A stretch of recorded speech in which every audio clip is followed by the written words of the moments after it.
threw us in a prison when I'm supposed to be in grade 4. I don't know, it's supposed to be them, he, she, twice removed. That's y'all business. But you took the community's money? What do you even understand the damn cause, chick?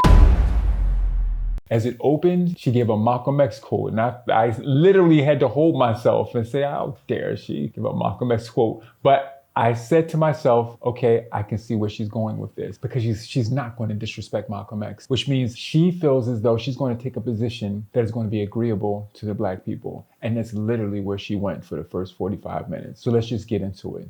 She opens up and you see the George Floyd situation, but you see it from different angles than what we were used to. And to me, it was almost like figuratively saying, we're going to do all this from a different angle that you don't know. And then afterward, they started showing all of the riots that was happening, the BLM riots, protests, as they call it. And the first thing that popped in my head was, do you realize that you're setting the proofs against you? Because you're showing the people vandalizing and causing fires, and all of them are those same white people that we've been talking about, those plants that were put there, that were sent to the front lines, which she explains later on, and I'm so angry, that she explains later on where some of those people, those provocateurs might have come from. But in the beginning, you look and you say, these provocateurs, I hope she ain't shooting herself in the foot, or does she recognize she's shooting herself in the foot? Because everything she's showing, she's not showing the peaceful protesters that weren't trying to cause trouble. She's showing those provocateurs, the white guys with that were masked, black clothes, breaking stuff, causing fires, causing trouble. And I'm like, she just established the proof against herself, which we find out later that she actually didn't. That was an interesting thing that she did by doing that. And then she goes into, I just gotta, as I'm saying things, just little things that came to mind. Yes. The next thing is she goes into these two guys that were housemates with George Floyd for the past 5.5 and 6 years, okay? One of them was Alvin Manego and the other one was Teresa Scott. And she's talking to him, so how long have you guys known them? Well, we've been housemates for the last 5.5 years before he died. Has any media talked to you? No, they act like we didn't exist. And so I'm like, okay, let me hear what they got to say. Maybe they didn't have anything to say. And so they start going into his life. Alvin is talking about how he met him. He met him pretty much at a rehab because they were both trying to get themselves together. And they both set out on a road sincerely to get themselves together. One of them had a problem with pain medicine, which was George Floyd, and the other one with alcohol, which was Alvin. And they really bonded and said they were going to really support each other and do the right thing, which they really did. He was saying how he had an issue with pain medicine because he had a constant or chronic pain. And I'm thinking, that's a lot of people, including a lot of people that came back from Vietnam that I grew up under. And they're dealing with some pain or something from war, or people that I knew dealing with pain from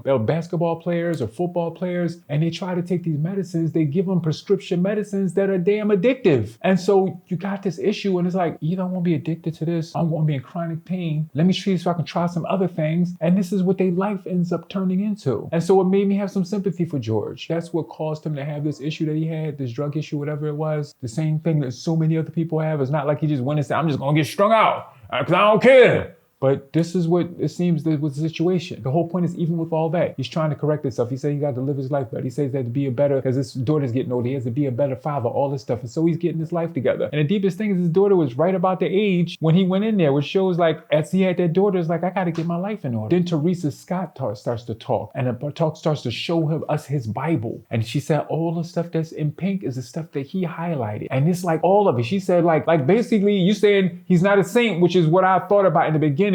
Nobody said he was a saint. Nobody said he was a martyr. He was just a symbol of police brutality and aggression from the police in our communities. And that's the reason why people rally behind him. But when you looked at it, it's like, well, he was more like the common person that we knew than we knew. Because a lot of people, when they get to that stage in life, it's like, I'm trying to get back on what I know. I know that my parents raised me religiously. I know what's right. I got this issue where I slipped into this because of pain and I'm trying to get my life together. So she said he reads the Bible all the time, every day. And they make prayer every day. And she said the last prayer that I made with him was the longest prayer, 8 minutes straight. And I was like making a long prayer. And I'm like, something is interesting. And I told him, make sure you go out there and be careful. She said, I'm going to be careful. And then whatever, and left out. And she said, the last time I saw him. My point is that how these people never were interviewed. And then they start to talk about, they said, all his stuff is still here. His mailbox still there because he still gets mail. All this stuff is still here. The family never came. Said, the family never visited you. Family never visited us, nothing. Even his car is out the back. And they trying to figure out how to make ends meet because it was supposed to be three-way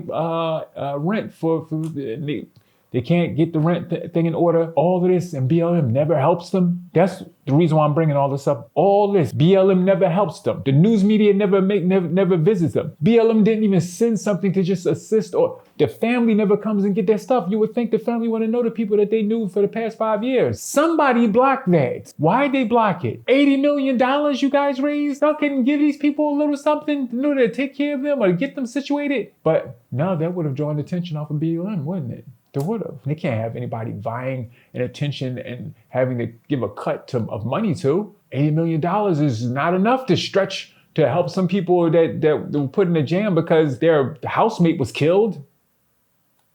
Anyway, we'll move on. Next thing, we go to the videos of when he's being arrested. And Candace had the nerve, and that was one of the situations where I disagree. He's not complying. He was complying. He was complying. As soon as the officer came, and it's exactly what his family said, and I know people like that. Like the boy that was in New York, where they came behind him and choked him down until he died. Like my own blood father, my stepfather. My stepfather was 6 foot something, and he always said that he knows to carry himself in a good way because people are intimidated by big people. But white police officers, especially little white police officers, they're intimidated by big black people. And they don't want the disgrace that we've seen happen before, where a big black dude makes a decision of, I'm not going to give in to you, and I'm gonna fight you. And every time that a black dude made that decision, he beat the mess out of the white cop. I've seen it with my own eyes. Every time it's like in the villages or in the farm. I don't know if people have been in the farm before, and you have a cow, a baby cow. I saw a baby cow do this. The baby cow, and you talk about the big cows, it'll be worse. Baby cows, innocent and whatever, and just got the idea of, you know what? I'm not submitting to these people this time. And the baby cow started moving and shaking his head, and he had a low. And it's like 7 people trying to get this baby cow in order. He's bumping them and running and kicking at him. And they realize, even though this is a baby cow, if he decides he's going to fight, we really can't stop him. And they're just chasing him, and they can't stop him. That's how it is when a black dude decides that he's not giving in to this white police officer, and the white police officers know that. So they come in, Are you comparing black people to cats? Well, black people are oxes, the strength. The point is, the dudes that I grew up around under, and even myself at one time before that sickness, like 200 something pounds or whatever, just solid muscle. Like you ain't gonna just come in here and just do anything to me and think it's okay, which is why they always, like they said, when they come to arrest a black man, they need 30 cops or more. Everyone who knows that knows that. The whole point is that that's what they do because they're already intimidated. So now you got this situation that's intimidating. And that's the only reason I'm bringing this whole intimidation factor. Big black dudes know that. So they're trained by their mothers. Just be as cool and cooperative as possible. And that's literally what he did. Those who grew up with people like him knows that's the first thing he did. As soon as he opened the door, what's the problem, officer? I didn't do nothing. So, no, whatever you want me to do, officer, no problem. But the problem is that the way it seems is that he must have had some drugs in his system already. So when they told him to get into the back of the police car, he started having a problem with, I'm not gonna be able to breathe that back there. Candace said, I don't buy that because he came in a car. Candace, I guess it's a good thing that you apparently have never been arrested before. You can come in a car and be claustrophobic because the windows are down. But when you put in the back of a police car, they roll the windows up. You won't be able to breathe if you're already having breathing problems. But did he not comply? Was he non-complying? No, he's literally said, I can't go in there, officer, I can't go in there. I am claustrophobic, but just put me on the ground, the worst place he could have went. But he literally asked to be put on the ground to show that he was complying. That's how he got down there. That dude would never been able to get on the ground. He asked to be on the ground. He just didn't know that he was asking to be put to his death. Next point, he can be a symbol without being a saint, Candace. Maybe you need to look in your history. All the damn symbols of this country none of them were saints. George Washington, slave owner. He's a symbol of our community, of our country. Thomas Jefferson, slave owner. Andrew Jackson, slave owner. Damn Uncle Sam. Are any of these jokers saints? No, but they're a symbol of something. So he can be a symbol without being a saint. So I agree with you. Don't make someone into a saint that has a criminal past or whatever, even though he looked like he was trying to be on the road to sainthood. To me, he definitely was on the road to repentance, it seemed like, or just trying. But it's not about making him a saint. It's about clearly what happened to him. We've watched so many times happen in our communities. And I don't know what community you grew up in, but in my community, it happened to myself starting at 10 years old for nothing. My father was a military man. He sent us jogging. Me and my brothers sent us jogging while he's out working. And police decide they're going to arrest my brothers and myself. I'm 10 years old. My oldest brother's only 14. 4 young people between that age and arrest us, beat us up, took my brother's hand, twisted behind his back, almost broke his hand, threw us in a prison when I'm supposed to be in grade 4 until my father got off work from the midnight to 8 shift as a guard for the art museum, a government job, and had to come and let them have it about the fact he's a military Vietnam veteran. He sent them to do the training that you trained us to do, and then you're going to do what to them? Did they cause you any harm with it? So this is what happens in our community. And that's what he's a symbol of. And that's the reason why people was at arms, because it happened so many times off camera. And now this time it happened on camera, so we was able to do something about it. Next point, okay, Derek Chauvin didn't kill him. All right, that's what you want to say. Fentanyl killed him, okay, Mr. Doctor? Fentanyl killed him. And Derek Chauvin just happened to be in the wrong place at the wrong time. Still no different than us. That's what we always get in our situation with. Wrong place at the wrong time has consequences. He shouldn't have had his knee on his neck. That's why there are guidelines of how you treat an arrestee, because you don't know what they're dealing with. He could have had heart problems hustling. He could have had breathing problems hustling. Like the little young bony guy who had the mask on his face and he had problems with his body or whatever, little bony guy, and they threw him down and killed him also, didn't they? But she said that he had his knee on his shoulder.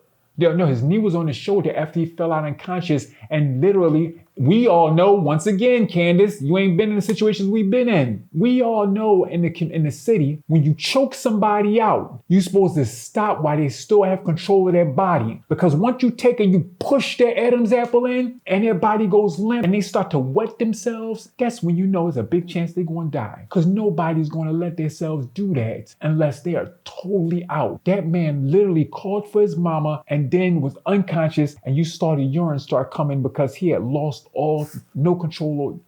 That's how you know. And then that's when he took and put his knee on his shoulder. That's when that happened. You want to say the thing about him calling out mama? Yeah, the woman was saying that she's mama. I think that wasn't the case. I think he was calling out mama because, once again, we're taught by our relatives, especially our own mothers, different things to say that will make the police officers feel as though you're less a threat. If you say, I want my mommy, it makes it seem like you're just a big Phil-hand boy that, you ain't trying to cause no trouble. You're just trying to get home to your mom. And so they don't look at you like the criminal. They just think that they're hard and F mom, F dad, I'll smack mom in the mouth. What?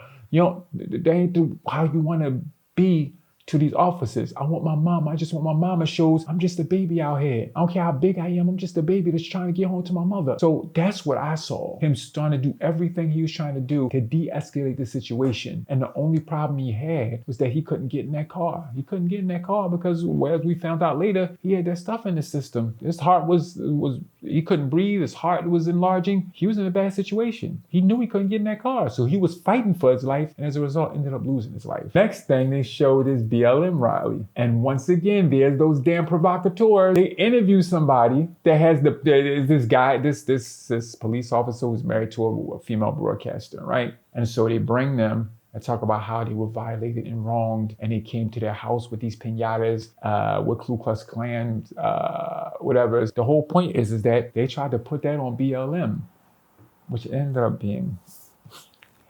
kind of being possibly on BLM. So I just caught that. That's why she did that. But the point was, it was clearly not on the common people. The common people had nothing to do with that. The person they interviewed was one of those guys again, the provocateurs. It was a bunch of white provocateurs. And one of them who said, yeah, we made this. Whoever wants one, we can make one for you too. He's got his face covered again. He's in all black again. White person ain't from the neighborhood. And the only person that there was there to support was this guy, John Thomas. Once again, a damn dim who out there acting like a nigga in the middle of the street. You're supposed to be a person of the damn, you're supposed to be a diplomat that have some diplomacy.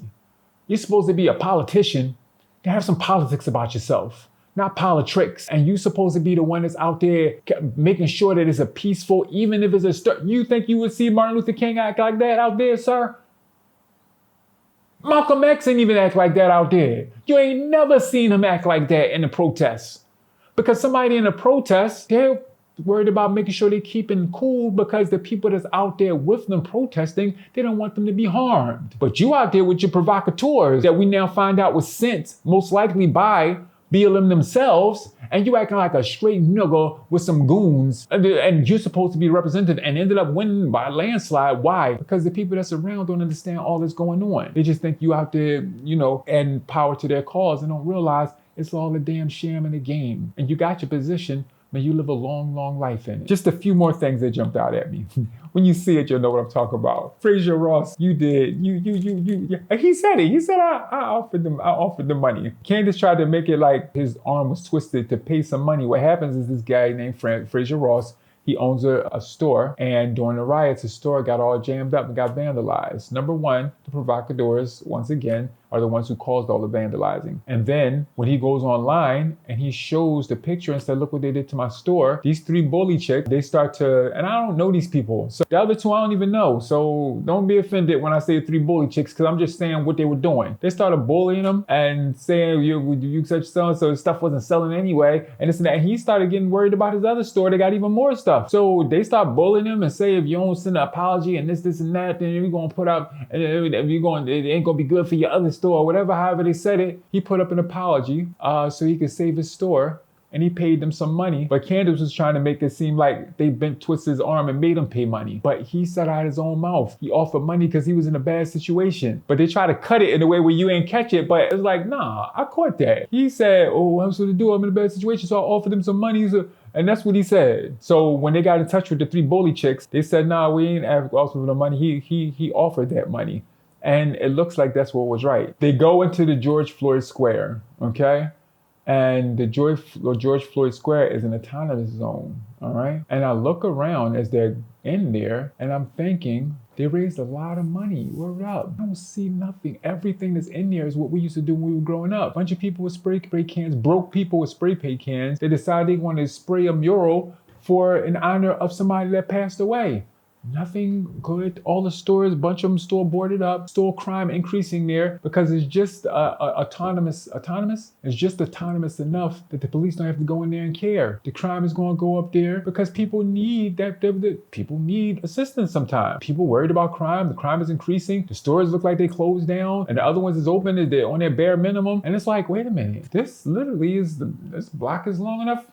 This could be the new Black Wall Street. Got millions of dollars that was donated specifically for this cause.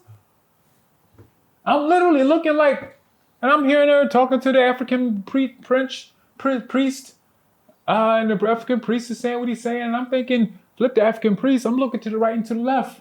Where all the money? No, he's not a saint, but he sure enough got a shrine. Except that the shrine is a ghetto shrine made by the same poor people around there with spray paint cans and nothing of the $80 million to be seen. You could have took that whole situation and made that into the daggone new Black Wall Street with all that money. So what happened to the money, BLM? Then we meet Patrisse Cullors. Patrisse, you're an evil person. If what she's saying, and I'm trying to hold my tongue to see if there's some type of rebuttal on this, and if somebody comes out and say, no, they just painted that. If what she says and documented is true, you're just a truly evil person. All your crocodile tears and your black Karen ass, you're an evil person if what she's saying is true. I hope it's not, because I don't like seeing my people and knowing that they can do such evil. My people don't have a woman with a wife that they decided they're going to use all the money that the community gave them to help them to change their wife into a man. Like the pictures that they showed us of who she or was and what became. I don't know. I think that's the proper pronoun for that. Whatever. Okay, what became, because I don't know, it's supposed to be them, he, she, twice removed. That's y'all business. But you took the community's money. Do you even understand the damn cause, chick?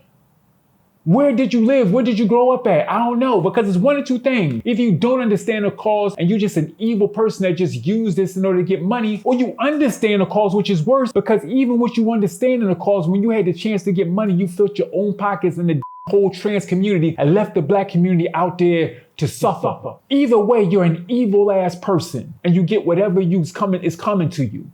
Because like, come on. And this is why I don't support the trans agenda. See, this is the thing. In opposed to you just keeping it to yourselves, you always want to push your on somebody else, which is why Sodom and Gomorrah was destroyed. Why was it destroyed? They were living doing the that they were doing. But what was the test? When the angels came in as beautiful, handsome men, just as travelers that they knew wasn't down with that, and they just needed somewhere to stay for the night. During that night, decided they was going to come and rape them young men. And they didn't know God sent them angels in the form of young men to establish the proofs of why they need to be wiped the hell out. Same crap y'all doing now, trying to push this mess on everybody. So that's why I say you ain't from none of my community. That's the reason why I stand up against the trans and against all those people that fall into the category of Sodom and Gomorrah, the al-fahisha, the ma sabaqakum biha min ahadin min al-alamin. Nothing in creation ever did what y'all doing before y'all or after y'all except y'all. The nature of creation is a male and female, but y'all decide y'all gonna do this, keep it to yourselves. But then y'all gonna decide y'all gonna push it on everybody. For what? Do we push it on our heterosexual? We just be us. Do I say this is what I do with my wife? This is what? No. Sorry, I had to get that out. So first thing I thought was Patrice Colors, need to change your name because people think color, they think us. I know that's changed now, it's black, but the colored people can't afford you no more. And then you give your brother, I ain't gonna even knock you on that. You take care of your family after you take care of everybody else. Your family got some type of skill, you look out for them. Your brother is a graffiti artist. Sorry, we all grew graffiti artists, but you can take that graffiti and make it into a talent. So you give him $1 million. And each time was it 969, 985,000. Yeah. So you don't have to say, I gave him $1 million. As it 10 pennies showed him $1 million. All right, whatever. 985,000. The whole point is that you give this family member $1 million, you get that family $1 million. I don't have no problem with that.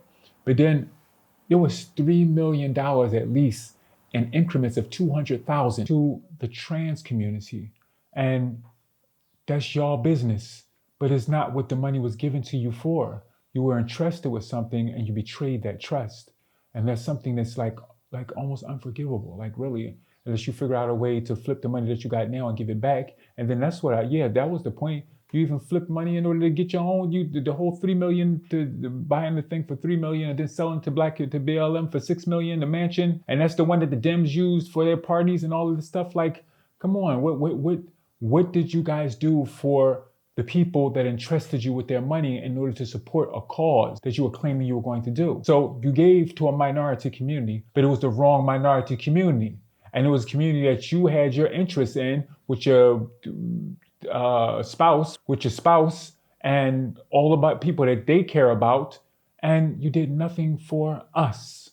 So shame on you for that. And then on top of that, you gave or put 32 million into Wall Street, the damn machine that we trying to get away from. That's the reason why the first Black Wall Street was made, so that we could have our own. And now instead of you getting the opportunity to actually lay the foundations for a second Black Wall Street, which you had enough money to do and then some, I guess you're making a trans Wall Street. I guess that's what you're gonna do, make a trans Wall Street. It's called betrayal, it's called hypocrisy. I hope that you guys come with a rebuttal that'll put Kansas' face in the mud because she's lying. I hope that. I would rather that I was wrong than to know that this was correct. And then you topped it off with the only thing that you put in our communities were places, and they're not even in our communities actually, they're places just scattered around the United States where they could train more of these damn provocateurs to send for your next stunt.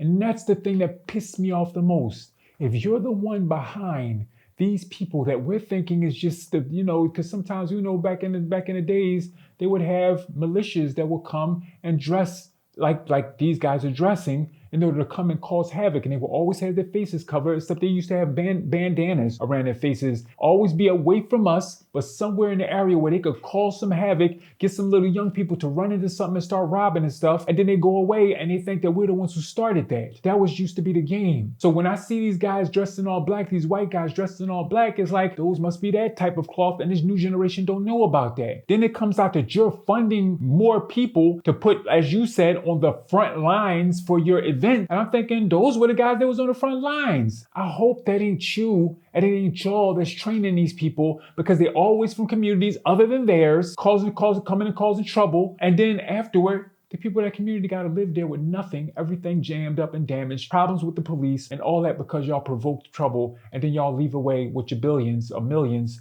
and train more. So I hope that's not the case, but based on what she laid down, it's a big chance that that's the case, which is why they were the ones that the representative, what was his name, Jeff Thompson or whatever his name, they had that was his goons, the dem goons, those are the ones that you're training. So I pray that that's not the case. I pray that's not the case because I know that she could be kind of painting it in a terrible light, and it could be that you're supposed to be training people to actually help keep the peace for next time. But it said the people, the boots, literally the boots on the front line, and that's all that I thought about. So either way, whatever the situation is, that's not helping the community. Helping the community is actually putting some infrastructure in place. And if she's not putting that infrastructure in place, then we need to think twice about if we're going to support this whole BLM thing. Because she seems to have given it all to her family and her trans friends, and she hasn't done anything for us as a community. So to close, I think that Candace, she set out to do something, and I'm going to give her a grade. If she set out to at least seem to be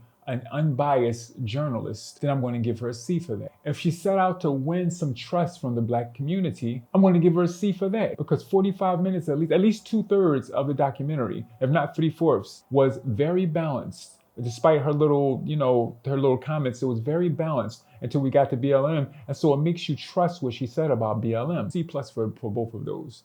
If it was going to make us go to Daily Wire and support Daily Wire, F.